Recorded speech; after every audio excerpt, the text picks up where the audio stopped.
আধুনিক বাংলাদেশের রূপকার শহীদ প্রেসিডেন্ট জিয়াউর রহমান বীর উত্তমের ৯০তম জন্মবার্ষিকী উপলক্ষে আজ আমরা বাংলাদেশ জাতীয়তাবাদী দলের পক্ষ থেকে তার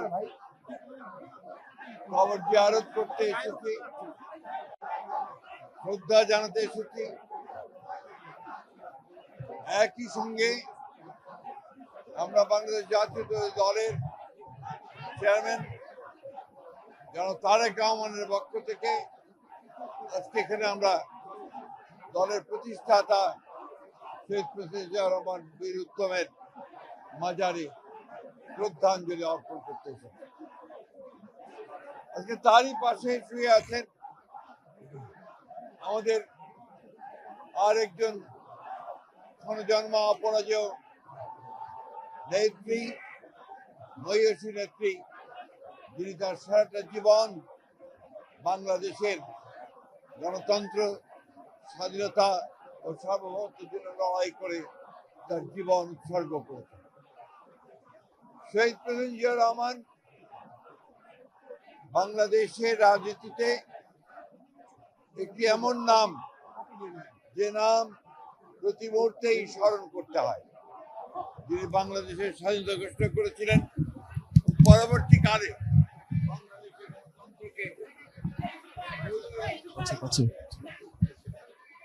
সংবাদপত্রের স্বাধীনতা নিশ্চিত করেছিলেন, বিচার বিভাগের স্বাধীনতা নিশ্চিত করেছিলেন এবং অর্থনীতিতে একটা বটমলেস বাস্কেটে অভিত হওয়া বাংলাদেশকে সমৃদ্ধির অর্থনীতিতে পরিচয় করেছে।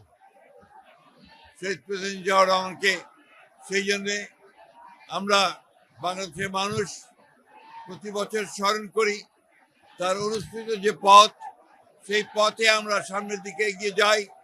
একটা উদার গণতান্ত্রিক বাংলাদেশ প্রতিষ্ঠা করবার লক্ষ্যে আমরা আরো দৃঢ়ভাবে শপথ গ্রহণ করি।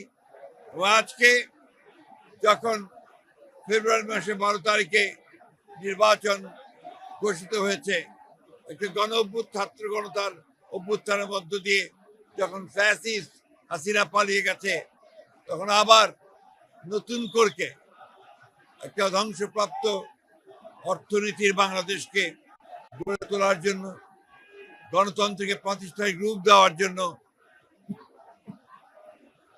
আমরা আজকে এখানে শপথ নিয়েছি। এবং এই শপথের মধ্য দিয়ে বাংলাদেশ জাতীয়তাবাদী দল এবং সমস্ত অঙ্গ সংগঠন বাংলাদেশে শহীদ জিয়ার যে আদর্শ, সেই আদর্শকে এখানে বাস্তবায়িত করবে, এই শপথ আমরা আজকে এখানে নিয়েছি। নির্বাচন কমিশনের যখন বাছাই হয় তখন কিছু সমস্যা থাকে, এটা নতুন কোনো ব্যাপার না। আমরা এখন পর্যন্ত নির্বাচন কমিশনকে দেখেছি যে মোটামুটি ভাবে তারা কাজ করছে।